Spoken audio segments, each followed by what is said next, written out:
بسم اللہ الرحمن الرحیم۔ السلام علیکم ناظرین، آپ یوٹیوب چینل دیکھ رہے ہیں، میں عمران خان ہوں۔ ناظرین، وہی ہوا جس کا ڈر تھا۔ دو بہت بڑی خبریں ہیں، ایک گلگت بلتستان سے ہے اور ایک آزاد کشمیر سے ہے۔ پاکستان تحریک انصاف نے عمران خان صاحب نے جیل میں رہتے ہوئے بھی وہ کامیابی حاصل کی نے چھڑوا دی ہیں۔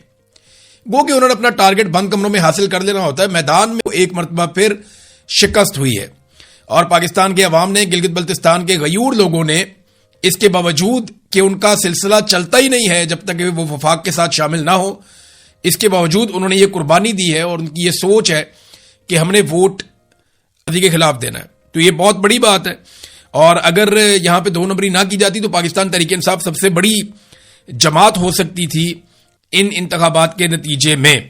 اچھا، اس میں اب پاکستان تحریک انصاف کے لوگوں نے مطالبہ کیا بیرسٹر گور سے کہ آپ آئیں اور وکٹری سپیچ دیں، لیکن بیرسٹر گور نے ایسا نہیں کیا۔ سلمان اکرم راجہ صاحب نے یہ اناؤنس کر دیا تھا کہ ہمیں بھاری اکثریت مل رہی ہے اور تمام لوگوں کو میں مبارکباد دیتا ہوں، لیکن وکٹری سپیچ پاکستان تحریک انصاف نے نہیں کی۔ اور ابھی تک جب میں یہ ویلاگ ریکارڈ کر رہا ہوں تو نتائج تبدیل کرنے کا سلسلہ جاری ہے، اور مجھے ایسا لگتا ہے کہ جب مکمل رزلٹ آئیں گے تو صورتحال بدل گئی ہوگی۔ پاکستان پیپلز پارٹی نے سادہ اکثریت مانگی ہے کہ ہمیں دی جائے، اور شاید انہیں دے بھی دی جائے، کیونکہ 3 چیزیں ان سے درکار ہیں پاکستان پیپلز پارٹی سے۔ نمبر 1، پاکستان پیپلز پارٹی سے 28ویں ترمیم میں مدد چاہیے۔ نمبر 2، یہ بجٹ جو ابھی آ رہا ہے اس میں مدد چاہیے، اس میں دفاعی بجٹ اور باقی چیزوں میں بہت اضافہ بھی کرنا ہے۔ اور نمبر 3، کشمیر کے معاملے کے اوپر جو اس وقت بہت بڑا بلنڈر ہے، اس میں پاکستان پیپلز پارٹی کی انکنڈیشنل سپورٹ چاہیے ہوگی۔ نون لیگ کا تو بٹا ہی بیٹھ گیا، بالکل ہی بیڑا غرق ہو گیا۔ نواز شریف صاحب کے آنے کے باوجود نون لیگ کو کچھ فائدہ نہیں ہوا۔ میڈیا نارملی ٹرانسمیشنز کیا کرتا تھا جی بی کے الیکشنز کے اوپر، کشمیر کے الیکشنز کے اوپر، لیکن وہ بھی چیزیں ہمیں دکھائی نہیں دیں، یعنی میڈیا کو بھی دیوار کے ساتھ لگایا گیا، ان کو اجازت نہیں تھی کہ آپ کھل کر چیزوں کو رپورٹ کریں یا چیزوں کے بارے میں بتائیں۔ بہرحال قیدی نمبر 804 جس کی ملاقاتیں بھی بند ہیں، جس کی ایک آنکھ بھی حکومتی ذرائع کے مطابق ضائع کر دی گئی ہے، جس کے ساتھ ظلم اور جبر کا ایک سلسلہ جاری ہے، اس قیدی نمبر 804 نے جیل کی سلاخوں کے پیچھے سے بیٹھ کر ایک مرتبہ پھر پاکستان کے نظام کو شکست دی ہے۔ لیکن آپ کو پتا ہے کہ وہ ہار جاتے ہیں لیکن ہار نہیں مانتے، وہ ہار جاتے ہیں، بار بار ہارتے ہیں، عوام انہیں بار بار شکست دیتے ہیں، لیکن اس کے باوجود وہ دھاندلی کر کے، بے ایمانی کر کے، فراڈ کر کے کسی نہ کسی طرح اپنی بقا کے لیے کوشش کرتے رہتے ہیں۔ پی ٹی آئی نے تو آج جشن بھی بہت منایا، اور پی ایم ایل این اور پیپلز پارٹی کی شکلیں دیکھنے والی تھی۔ آج سے چند دن پہلے جس طرح یہ ایک دوسرے کو گالیاں دے رہے تھے، ایک دوسرے کو برا بھلا کہہ رہے تھے، وہ کہہ رہا تھا تو کرپٹ ہے، وہ کہہ رہا تھا تو کرپٹ ہے، وہ کہہ رہا تھا لاہور برباد ہو گیا، وہ کہہ رہا تھا کراچی برباد ہو گیا، وہ کہہ رہا تھا تم لوگوں نے یہ کھایا وہ کیا، تم نے بے نظیر انکم سپورٹ پروگرام میں کرپشن کی، وہ کہہ رہا تھا تم نے بجلی کے کارخانوں میں کرپشن کی، وہ کہہ رہا تھا تمہاری حکومت جعلی ہے، وہ کہہ رہا تھا تم فارم 47 کے اوپر آئے ہو۔ ایک دوسرے کو برا بھلا کہہ رہے تھے، لیکن جیسے ہی پولنگ کا وقت ختم ہوا تو یہ سارے اکٹھے ہو کر بیٹھ گئے، اور ان کی شکلوں کے اوپر 12 بجے ہوئے تھے۔ تصویر آپ دیکھیں، یعنی ان کی شکلیں بتا رہی ہیں کہ ان کے ساتھ کیا ہوا۔ ادھر پاکستان تحریک انصاف کے آپ دیکھیں پروگرام، وہ جشن منا رہے ہیں اس کے بعد کہ ہم نے الیکشن جیت لیا، اب رزلٹ یہ جو بھی کریں۔ اب دیکھنا یہ ہے کہ گلگت بلتستان کے لوگ اور پاکستان تحریک انصاف کی قیادت اس کے اوپر کس طرح کا رد عمل دیتی ہے۔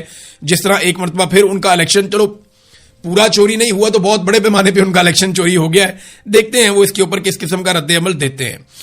اور انتہائی افسوسناک اطلاعات آ رہی ہیں راولا کوٹ سے۔ یہاں پہ سیکیورٹی فورسز کے لوگ جو ہیں وہ بھی شہید ہوئے ہیں، عام شہری بہت بڑی تعداد میں شہید ہوئے ہیں، اور رات گئے وہاں پہ کارروائی ڈالی گئی جس کے نتیجے میں یہ سارا انسیڈنٹ ہوا ہے۔ یہ ساری تفصیلات بھی میں آپ کے سامنے رکھوں گا۔ دوسرا، گلگت بلتستان کے الیکشن کے ریزلٹس بھی اب ہمارے سامنے موجود ہیں۔ ایک تو یہ کہ جب ریزلٹ آ رہے تھے اور بڑی تیزی سے ریزلٹ آ رہے تھے تو 10 بجے کے آس پاس رات کے وقت تب تک یہ اطلاعات تھیں، 7، 8، 9، 10 بجے تک یہ اطلاعات آ رہی تھی کہ پاکستان تحریک انصاف اور MWM کے امیدوار آگے چل رہے ہیں، وہ جیت رہے ہیں، اور ان کی واضح اکثریت دکھائی دے رہی تھی۔ لیکن اس کے بعد نتائج روک دیے گئے۔ نتائج روکنا ایک مرتبہ پھر اس بات کا ثبوت ہے کہ کچھ کرنے کے باوجود عوام کو قائل کرنے میں کامیاب نہیں ہو سکی، اور گلگت بلتستان کے لوگوں نے نہ صرف اپنی مجبوریوں کو ایک سائڈ پہ رکھا، کیونکہ دیکھیں ان کی مجبوری ہوتی ہے کہ انہوں نے وفاق میں، حکومت میں موجود جماعتوں کو ووٹ ڈالنا ہوتا ہے۔ وہ پیپلز پارٹی اور پی ایم ایل این کو ووٹ ڈالیں گے تو انہیں فنڈ ملیں گے، ان کا علاقہ چلے گا، ان کے کاروباری زندگی، ان کے معاملات چلیں گے، اور اگر وہ اپوزیشن کو ووٹ ڈال دیں گے تو انہیں کوئی فائدہ اس سے نہیں ملے گا۔ اور یہ ان کو دکھائی بھی دے رہا ہے کہ جب تک پاکستان میں یہ سیٹ اپ ہے تب تک وہ پاکستان تحریک انصاف کو آنے بھی نہیں دیں گے۔ اس کے باوجود گلگت بلتستان کے لوگوں نے حیران کر دیا، جتنے بڑے پیمانے پر وہ نکلے انہوں نے نکل کر ووٹ ڈالا. اس کی توقع نہ پیپلز پارٹی کو تھی نہ پی ایم ایل این کو تھی. تو ٹرن آؤٹ زیادہ ہونے کا فائدہ پاکستان تحریک انصاف کو ہونا تھا, وہ ہوا. خواتین نے حیران کیا, بڑی تعداد میں خواتین نے نکل کر جو ووٹ ڈالا وہ پاکستان تحریک انصاف کو اس کا فائدہ ہوا. اور جیسے ایک خاموش ووٹر تھے جو بتا نہیں رہے تھے کہ وہ یہاں ووٹ کریں گے یا وہاں ووٹ کریں گے, انہوں نے کافی چیزیں تبدیل کر دی. سارا دن گہما گہمی جو ہے وہ ہم پاکستان تحریک انصاف کے کیمپس میں دیکھتے رہے اور ہو کا عالم تھا پی ایم ایل این کے کیمپس میں خاص طور پہ. نواز شریف صاحب تو برائے نام ہی اب اس کے سربراہ رہ گئے ہیں, اب ان کی تو حیثیت کوئی نہیں ہے. لیکن نواز شریف کو میدان میں اتارنے کے باوجود کوئی کامیابی نہیں ہوئی, اور نواز شریف صاحب نے جو کچھ کیا اس کے بعد اسٹیبلشمنٹ کی جانب سے جو سخت پیغام آیا میاں نواز شریف صاحب کے لیے, اور وہ سخت پیغام موصول کرنے کے بعد میاں صاحب کو وہاں سے نکالا گیا اور ان کے پروگرام کینسل کیے گئے. پھر میاں صاحب کو پاکستان سے باہر بھجوا دیا گیا, اور میاں صاحب کے پروگرام کینسل ہونے کے باوجود اور میاں صاحب کے وہاں جانے کے باوجود, بہت سارے وعدے اور دعوے کرنے کے باوجود, گلے شکوے کرنے کے باوجود, رونا دھونا کرنے کے باوجود, گلگت بلتستان کے لوگوں نے مسلم لیگ نون کو ریجیکٹ کیا ہے, اور مسلم لیگ نون تو دوسرے نمبر پہ بھی نہیں آئی, جبکہ پاکستان پیپلز پارٹی کو کچھ نہ کچھ کر کے جتوانے کی کوشش کی جا رہی ہے. پیپلز پارٹی نے اس مرتبہ ایک نیا کام کیا, وہ یہ کہ رولا بھی ڈالو اور الیکشن میں سیٹیں بھی لو. یعنی وہ رولا بھی ڈالتے تھے کہ یہ غلط ہو رہا ہے, وہ غلط ہو رہا ہے, یہاں دھاندلی ہو رہی ہے, وہاں دھاندلی ہو رہی ہے, یہ زیادتی ہو رہی ہے, وہ زیادتی ہو رہی ہے. رولا بھی ڈالتے تھے تاکہ وہ وکٹم اپنے آپ کو ثابت کرے. پرانا طریقہ واردات ہے ان کا. اسی طرح یہ بھٹو کے نام کے اوپر ووٹ لیتے ہیں زرداری سارے مل کے. تو پیپلز پارٹی جو ہے وہ رونا دھونا بھی کرتی رہی, اور ساتھ میں انہوں نے فارم 47 والی کاروائی بھی ڈالی. جبکہ پی ٹی آئی کے جو امیدوار جیت رہے تھے, خاص طور پہ جو خالد خورشید کی والدہ ہے, وہ بڑی واضح اکثریت سے وہ آگے چل رہی تھی اور وہ الیکشن جیت رہی تھی, لیکن پھر ان کو ہروا دیا گیا الیکشن. اور خالد خورشید ایک پیغام تھا, جیسے عثمان ڈار کی والدہ کو ہرایا گیا, جیسے یاسمین راشد صاحبہ کو ہرایا گیا, جیسے پرویز الہی کی اہلیہ کو الیکشن ہروایا گیا, ایمان طاہر صادق جو ہیں ان کو بھی ایسے ہی الیکشن ہرایا گیا, اور بہت ساری خواتین ہیں جن کے ساتھ الیکشن میں بڑی زیادتی کی گئی ہے. راولپنڈی سے کچھ خواتین کھڑی ہوئیں, کچھ پنجاب سے کھڑی ہوئیں, تو ان کو زبردستی الیکشن ہروایا گیا تھا. ایسے ہی خالد خورشید کی والدہ کو بھی الیکشن ہروایا گیا. ناظرین, اب چلتے ہیں آزاد کشمیر کی صورتحال پہ, جو انتہائی افسوسناک ہے اور بہت ہی تشویشناک خبریں جو ہیں وہ آزاد کشمیر سے آ رہی ہیں. راولا کوٹ یہ ایک ایسا علاقہ ہے جہاں سے بڑی سخت مزاحمت ہوتی ہے ہمیشہ, اور یہاں کے لوگ بڑے سخت جان ہیں, بڑے مضبوط لوگ ہیں اور بڑے بہادر لوگ ہیں. ان کے بہت سارے لوگوں نے بڑی بڑی قربانیاں بھی دی ہیں پاکستان کے لیے اور کشمیر کے لیے.